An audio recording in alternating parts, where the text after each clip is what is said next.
We're ready to begin our study of Ecclesiastes chapter 1 this morning.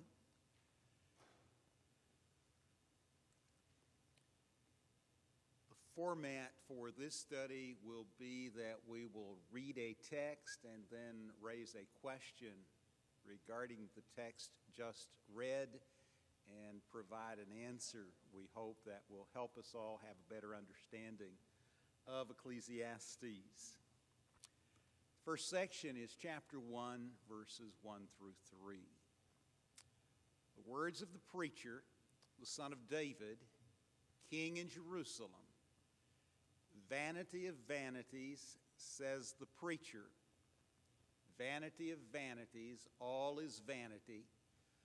What does man gain by all the toil at which he toils under the sun? I think the first observation as we begin our study is that our author has a very pessimistic outlook on life. In fact, everything, it seems, from his perspective is futile. And that really is the argument that is made through most of Ecclesiastes until we get to the conclusion. And the conclusion is that this is the attitude of one who looks at everything solely from a materialistic vantage point and looks at life without faith. God is not factored in, and without God there is a void. Life is truly futile. There's nothing to look forward to. And as we go through the text, you're going to find over and over again these kinds of observations. But I want you to know that he's expressing his view as one who observes things without any kind of spiritual overtones. And if you do not have God in your life, it impacts every aspect of your life in negative ways. And this author really leads us to that conclusion. How does he identify himself? As we had noted in our introduction last week, the text does not mention by name the author of this book, but what we do learn is that he calls himself the preacher, and this word can also be translated teacher or convener. The word in Hebrew is koheleth, and I mentioned that to you last week, and it's a word that has its roots in someone who summons people to an assembly, and generally, and from this text in particular, who also serves as a spokesman to address those who have been convened or summoned. He is the son of David. We mentioned a number of David's sons last week and eliminated all but one. The only possible son of David that could be identified here, because he is also king in Jerusalem, is Solomon. And again, Solomon doesn't identify himself here as he does in Proverbs or the song that is attributed to him, Canticle of Canticles or Song of Songs.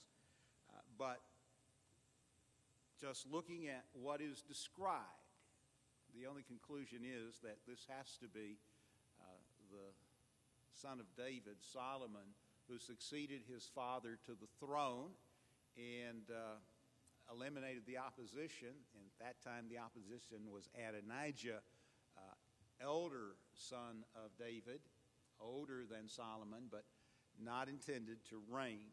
And eventually, Adonijah was slain because he sought to undermine the authority of Solomon by going to Solomon's mother Bathsheba and making a request. I would like to have as my wife the young damsel who served as, when I teach this in my ladies class, I tell them she served as King David's electric blanket.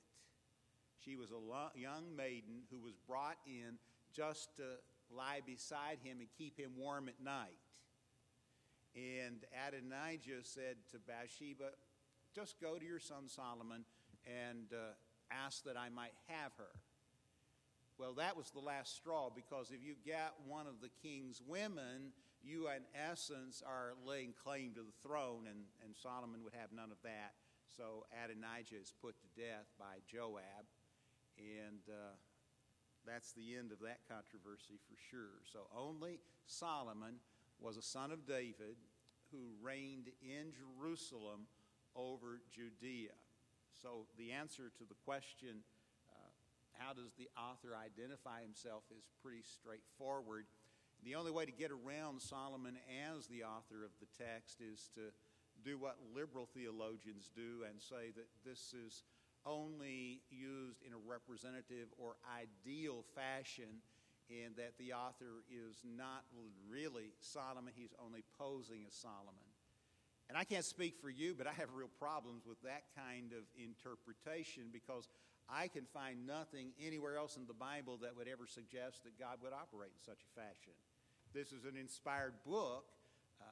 God is not going to misrepresent the authorship by implying that Solomon wrote it when he didn't. That's not characteristic of God, because God cannot lie. He doesn't deceive. He doesn't misinform.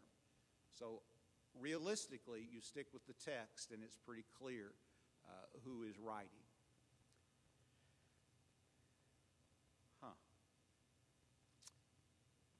Define the following terms of expression before we go further. First, vanity of vanities. And we're doing this because the remainder of Ecclesiastes is filled with these expressions. Vanity of vanities comes from the word Hebel in Hebrew. And again, I mentioned this in our introduction last week. When it's used as a personal name or proper name, it is translated Abel. And Abel, of course, was the second of the three sons of Adam and Eve that are mentioned in Genesis 4 and 5. Here in Ecclesiastes, it appears 37 times, and its primary meaning is breath or light wind. A light wind which passes away quickly, leaves no adequate result, fails to satisfy the mind of man, and it's often connected with idolatry and sin. And over and over and over again in the text, you'll find the author speaking of things that are vain, that are vanity of vanity, he says. And this is a superlative, which we would say is a way of expressing the depth of the futility of everything that is being described. The second statement that you encounter is under the sun, and this is really important.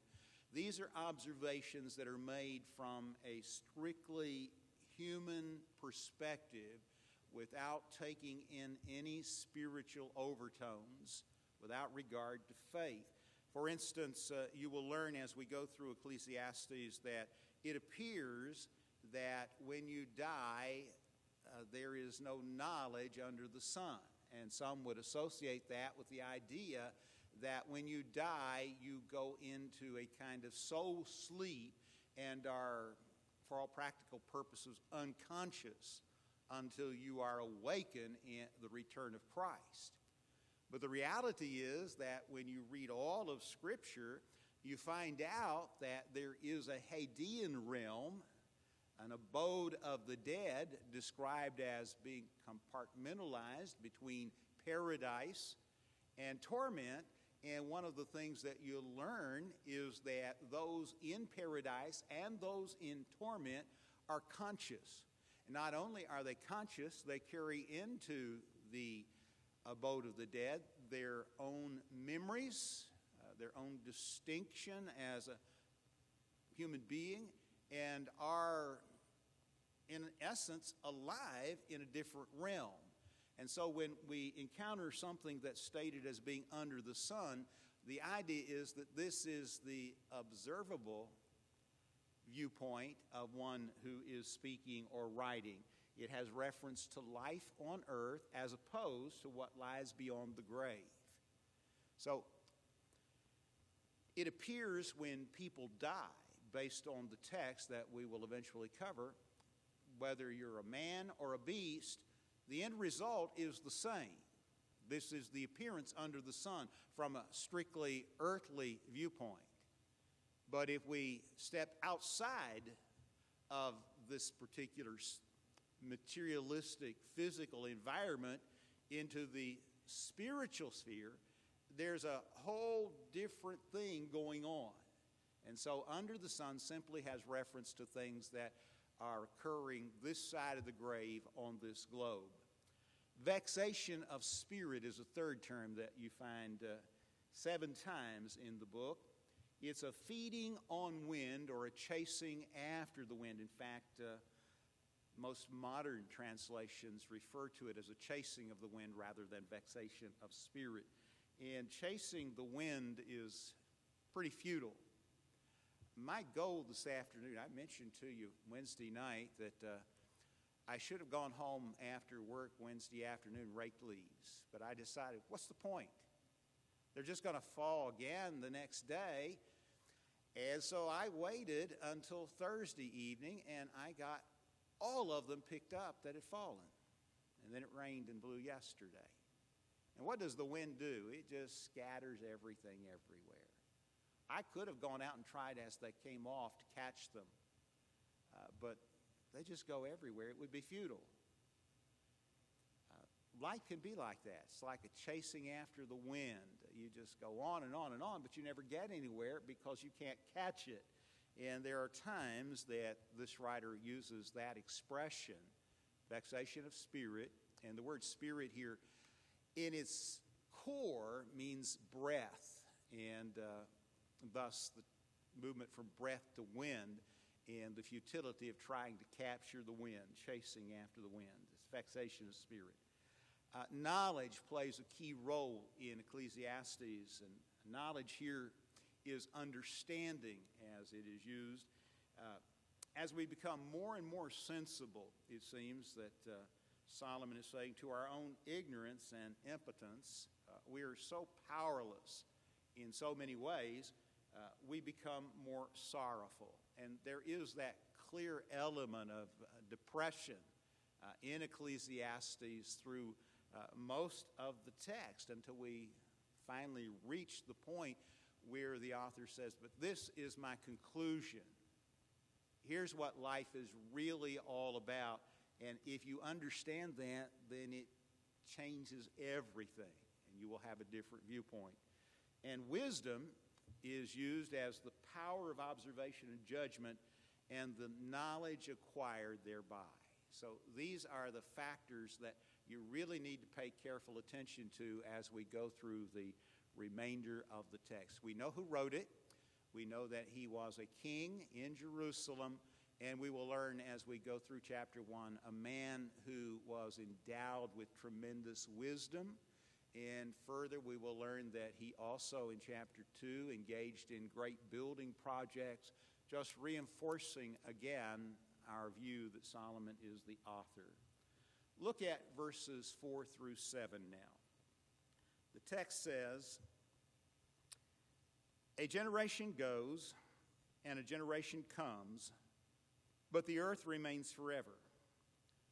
The sun rises and the sun goes down and hastens to the place where it rises.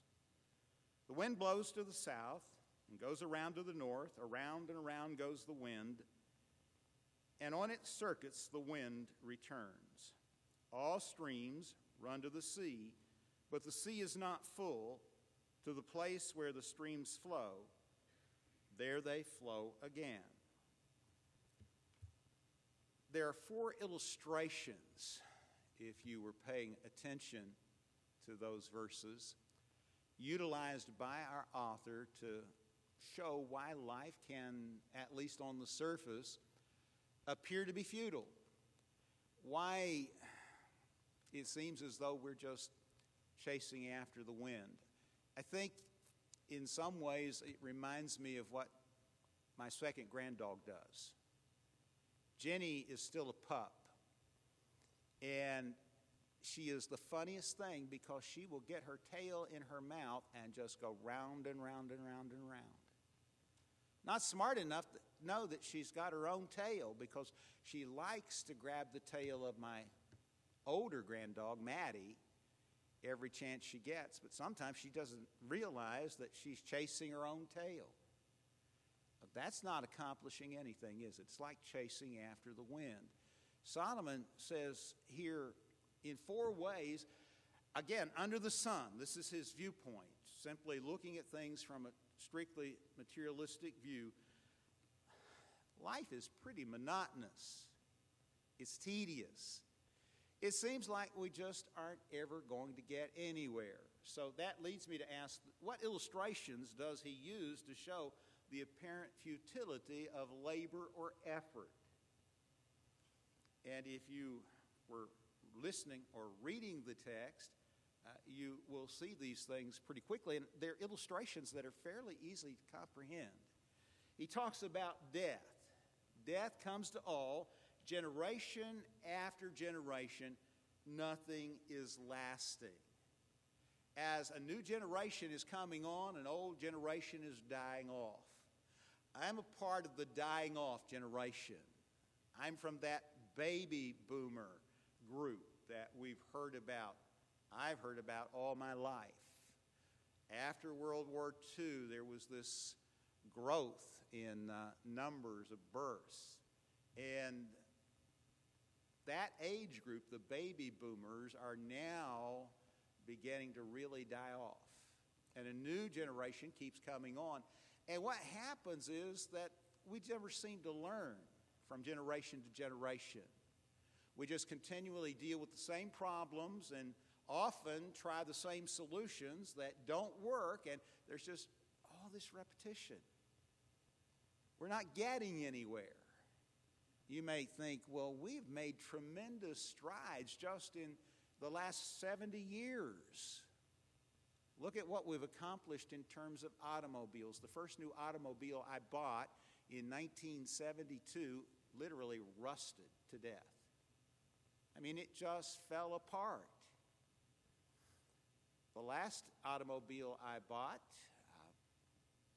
before recently getting another, had no rust on it. And it ran wonderfully well. Never left me stranded a single time. I can't say that for the first 2 or 3 cars I purchased. But we've made tremendous advances in building automobiles. I look at televisions, and I think of the one that Diana and I had out in Lubbock. We had a little 13-inch black and white that we probably used the first, 4 or 5 years at least of our marriage. We couldn't afford anything else. And we managed eventually to be able to buy a color TV from Sears, and it was one of those things that, you put it in place. You didn't want to move it because it weighed a ton. And now they weigh nothing, and you hang them on the wall, and they're just spectacular in what you're able to see. Tremendous strides in so many ways, and yet when you look at all of that, you still have to conclude, but people are just the same. And we're facing the same problems and generally trying to solve them in the same ways, not learning that previous solutions didn't work. Why do we think that we will get anywhere trying them again? Life is just, you're born and you die. As you're dying, a new generation is coming on. They'll face the same problems. They'll respond to them in the same way. Life is futile. It's a chasing after the wind. And then he says, you see the sun in action. It rises every morning. And again, we're speaking from an observational perspective, not a scientific perspective. I have to say this because there are those who say the Bible just is clueless, especially as it relates to science. Everyone knows that the sun is fixed and that the earth rotates around the sun. Well, yes, we know that. Ours is a heliocentric universe, but the observational perspective is it rises in the east. That would be behind my back, by the way, if you're wondering. And it sets in the west. I'm looking directly west right now. And every day it rises in the east. Not once has it ever risen in the west. It rises in the east and it sets in the west over and over and over again. The job is no sooner done than it must begin again. And that's what he's saying. The sun just gets up and sets when it's got to get up again. And it just continues on. Ladies, do you feel like that? Like you get up in the morning and you have to do the washing and make the bed and prepare the meals, and the next morning comes around and you got the same chores to do, and it just never ends. Solomon says life is like that. And he says the wind continues on its cycles. That tells me that he has some idea of how our globe works, because he recognized that there is a cycle to wind, and it just continues on and on and on, just as there are currents in the sea. And that, by the way, is also mentioned in the Psalms. There's a pathway in the sea. He says this is just this constant repetition of things, the same idea as the sun rising every day in the east and setting in the west, day after day after day. Life gets monotonous. And then he says all the rivers run into the sea. And yet the sea is not full. The source of the rivers are the clouds. That's an indication to me that he had some concept of evaporation. And because of the evaporation process over the sea, the clouds form and rain on land.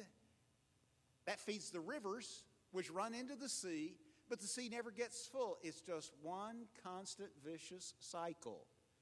And the point that he's making is that this is life from the strictly materialistic point of view. It's dull, boring, repetitive. You just never get anywhere. You think that's fair and accurate? From his perspective as one under the sun, it seems to be the case. But life is really not just about what we do day to day, is it? From our perspective as men and women of God. There are other more important things, and those are the things that we're able to sandwich in between the rising and the setting of the sun every day. And they impact the people around us. They impact us in a personal way in relationship to our relationship to God. So verses 4 through 7 are four illustrations of how life under the sun is repetitive, dull, and boring, if that's all there is to life. We will learn before this book closes that there is much more to life than this. In verses 8 through 11, all things are full of weariness. A man cannot utter it. The eye is not satisfied with seeing, nor the ear filled with hearing. What has been is what will be, and what has been done is what will be done, and there is nothing new under the sun. Now, there's that phrase that I told you to watch for, under the sun. Nothing new under the sun. Is there a thing of which it is said, see, this is new?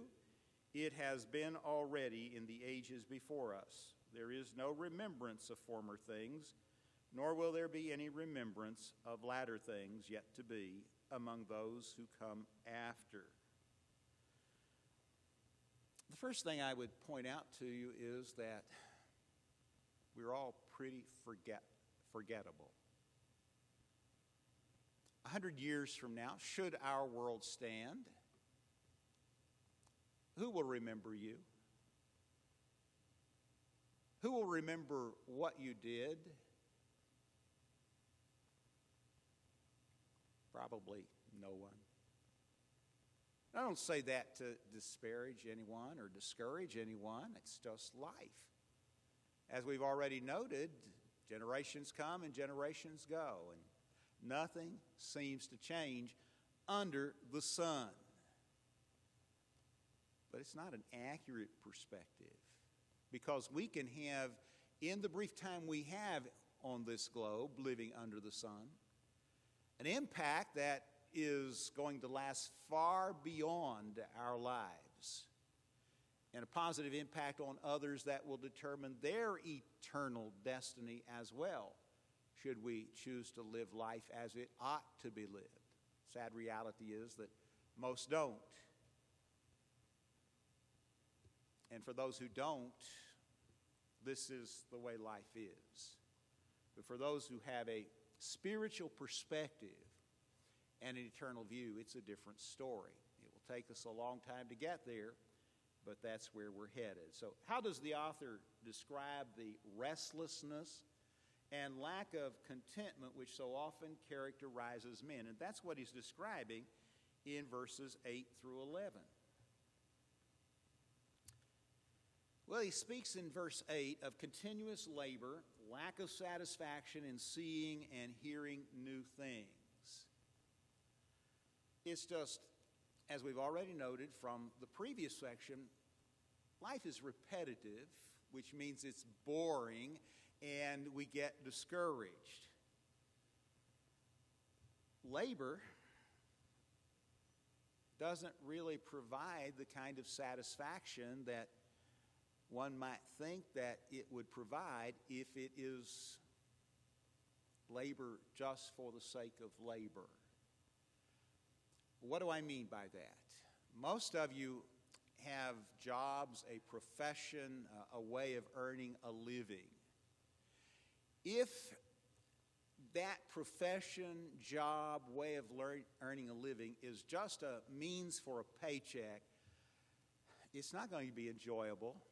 It's not going to be meaningful. It's not going to be fulfilling. But if you find something to do that you enjoy doing every day, you get up excited and ready to take on the day, and then life is filled with meaning and purpose and real joy, and work ceases to be work. And in a sense, in my judgment, that's what Solomon is saying here.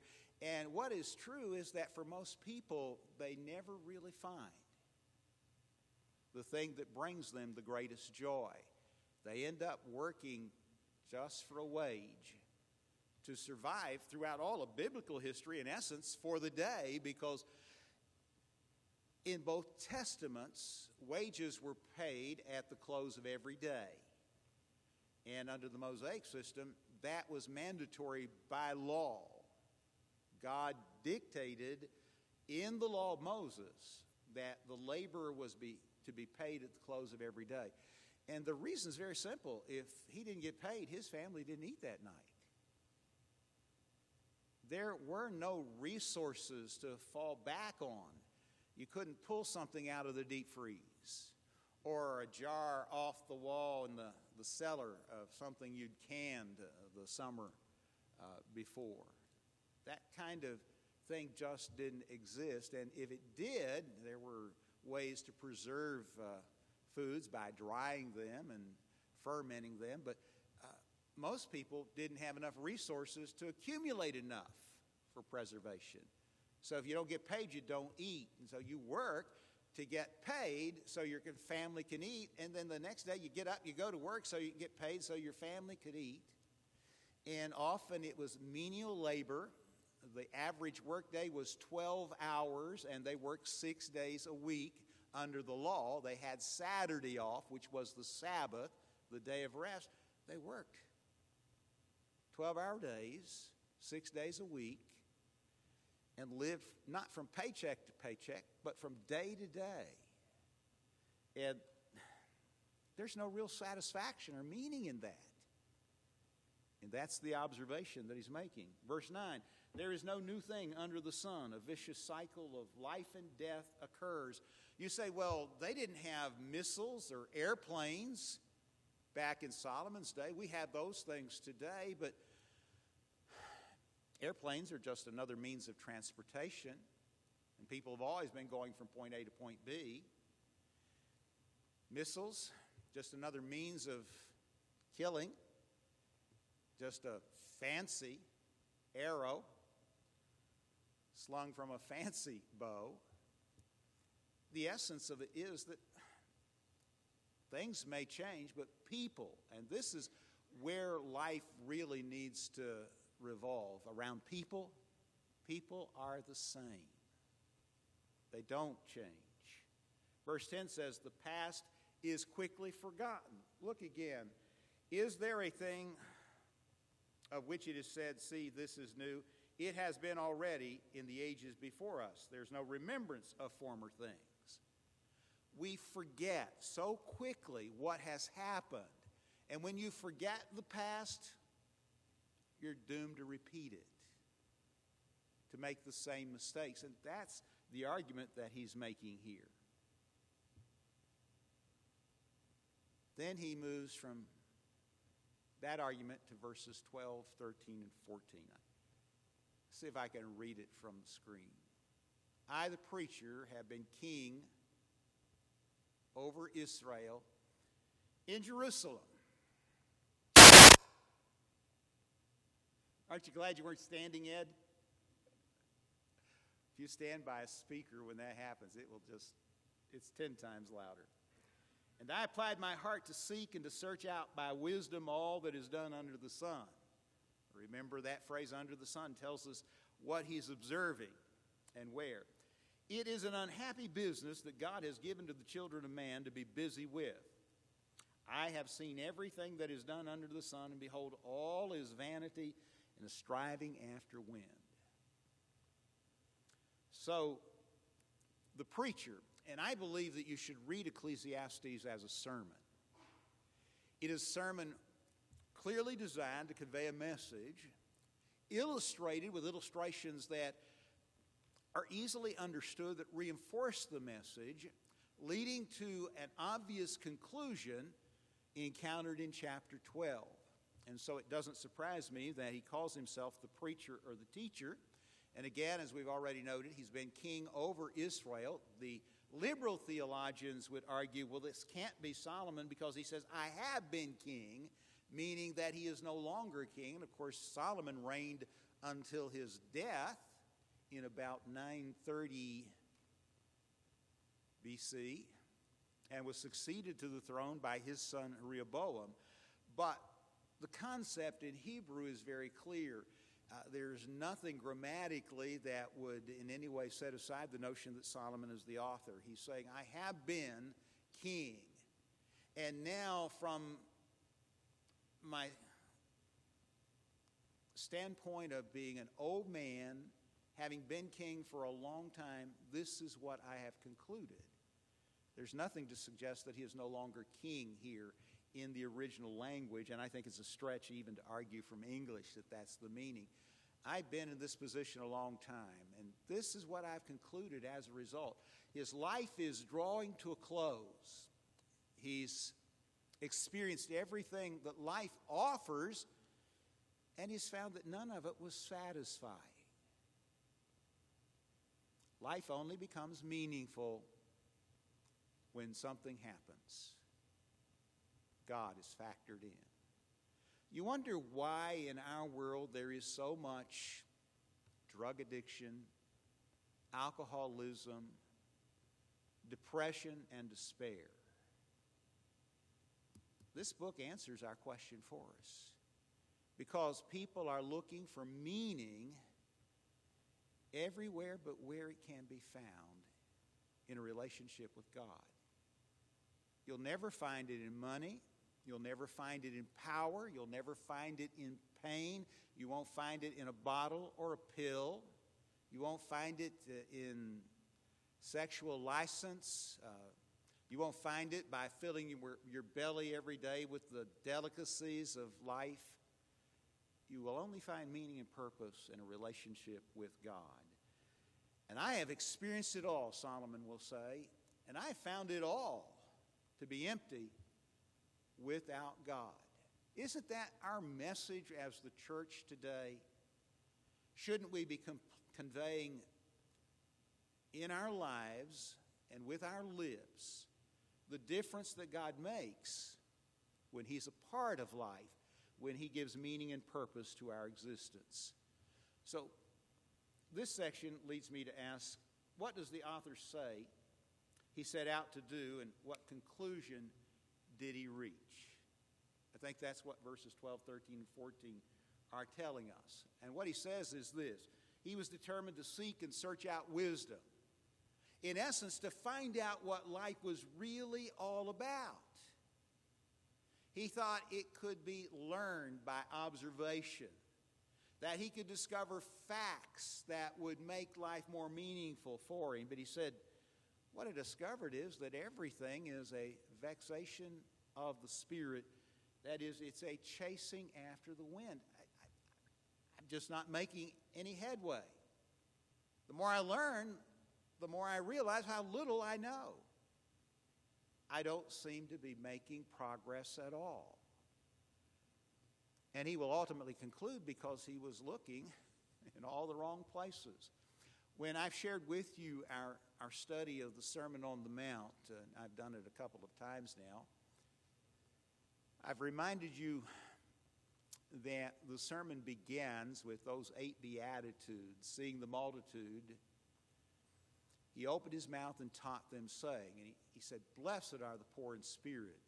Blessed are the meek. Blessed are they that mourn. Blessed are those who are hungry and thirsty. Blessed are the pure. Blessed are the peace. Blessed are they that are persecuted. And the point that I have always tried to make is that if you were to tell someone what are the ingredients of happiness, you would never, from a purely earthly, material perspective, use any of the concepts that Jesus used in the Beatitudes, because everything he said there, we don't associate with happiness, just the opposite. We don't associate poverty, even if it's poverty of spirit, with happiness, but Jesus did. We wouldn't associate hunger and thirst with happiness. Of course, it's hunger and thirst after righteousness, but Jesus used those driving forces to say this is where real meaning and purpose, happiness is found.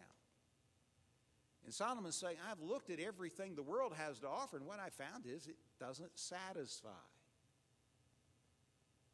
It's like chasing the wind. Verse 13, what is crooked cannot be made straight, and what is lacking cannot be counted.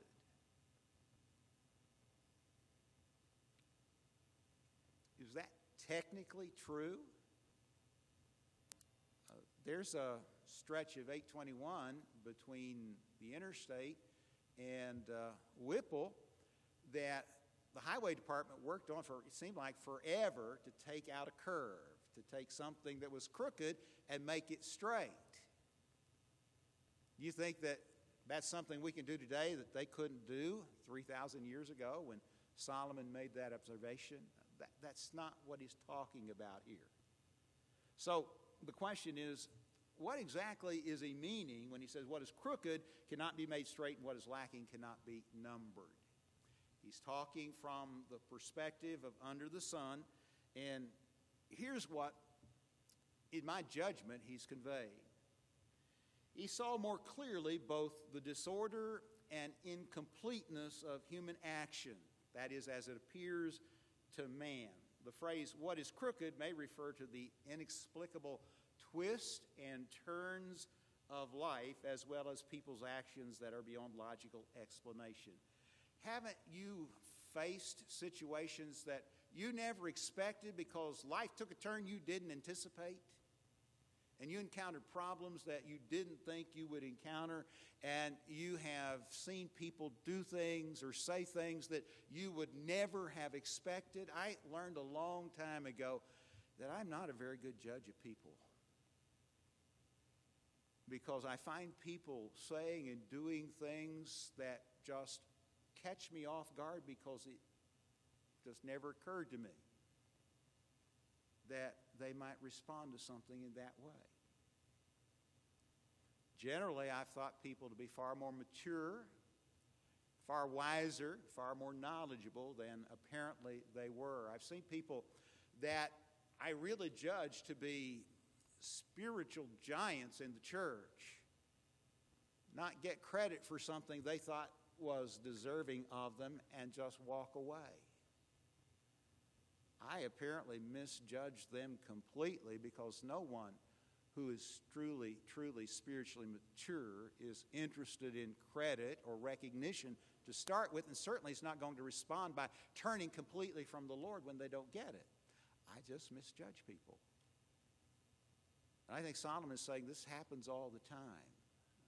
These twists and turns in life and the things people do. What is lacking cannot be counted suggests that man often has insufficient information to make an accurate assessment of the situation. You don't know all the facts, and not knowing all the facts, you can't reach a proper conclusion. And people don't try to get the facts. Using his wisdom, man may attempt to solve some of life's problems, but he will fail. That's what he's saying in my judgment in this regard. 16 and 17. I said in my heart, I have acquired great wisdom, surpassing all who were over Jerusalem before me. And my heart has had great experience of wisdom and knowledge. I applied my heart to know wisdom and to know madness and folly. I perceived that this also is but a striving after wind. For in much wisdom is much vexation, and he who increases knowledge increases sorrow. You might be envious of Solomon, knowing the full picture. The wisest man, apparently, who has ever lived apart from Christ himself, given that wisdom from above. And yet the wisest man who had ever lived had 700 wives and 300 concubines. Something happened. And Nehemiah references this by saying that outlandish women led Solomon into sin. Maybe this is where this folly and madness come into play. I'm not sure. But it leads me to ask, what did our author's search for wisdom and knowledge lead him to conclude? He is desperate to know as much as he can know and apply his knowledge correctly, which is what wisdom leads one to do. And he says the quest to know wisdom and to better understand it by knowing madness and folly was also a vexation of spirit. It didn't satisfy. It doesn't address the void that is in every man's heart when he or she lives apart from God. Madness comes from a word which means delusion, deception, and is sometimes defined as unbridled and unprincipled conduct, which results from the conviction that life is meaningless and that there is no moral law operating in the world. It is the attitude of one who says, the only thing that matters is what is important to me. If it brings me pleasure, it's got to be right for me, and if it causes me pain, it's got to be wrong. It doesn't matter whether it inflicts pleasure or pain on others. That's an amoral view of life, a view that a lot of people share today. Folly means foolishness, shamelessness, impulsiveness, which also provided no meaning or purpose in living. You see people who go through life totally unconcerned about anything. And their lives are just as meaningless and unfulfilled as the one who's constantly in search of wisdom and how he can make his life better, even at the expense of others, because he has no moral conscience. There are two extremes, and they both fail miserably, leading to the conclusion of this chapter. For in much wisdom is much vexation, and he who increases knowledge increases sorrow. Well, what do you mean by that, Solomon? How can this be the case? I think more wisdom and knowledge lead to more sorrow. Every discovery serves to convince us that more remains hidden, of which we had no suspicion. Thus, we are made even more aware of our ignorance. Solomon said, the more I learned, the more I realized how little I did know. You can set out to know as much as you can know about something, but you'll never know it all. That's what concerns me about the atheist in our world. They know there is no God. How can they know that? They would have to go everywhere that God could be. and determine that he's not there to know that, wouldn't they? And they'd have to know everything that is knowable, because the one thing they may not know is that God exists. So they cannot know that there is no God. They accept his non-existence by faith, just as we accept his existence by faith. But our faith is based on evidence. Theirs lacks any credible evidence at all. If you set out just to know as much as you can know, you're ending up frustrated and miserable, because there's always going to be something else to learn. Solomon said, I tried it. I succeeded in being wise and knowledgeable, but it didn't satisfy. That's chapter 1. And this is the format that I plan to follow throughout our study. We'll read the text, raise a question, and answer it. I'm hopeful that that's helpful to you, and if not, let me know and we'll change formats. But this is the direction I do plan to go. Next week, Josh will be with us, and he'll be teaching chapter 2. So I hope you'll read chapter 2 in preparation for next Sunday morning.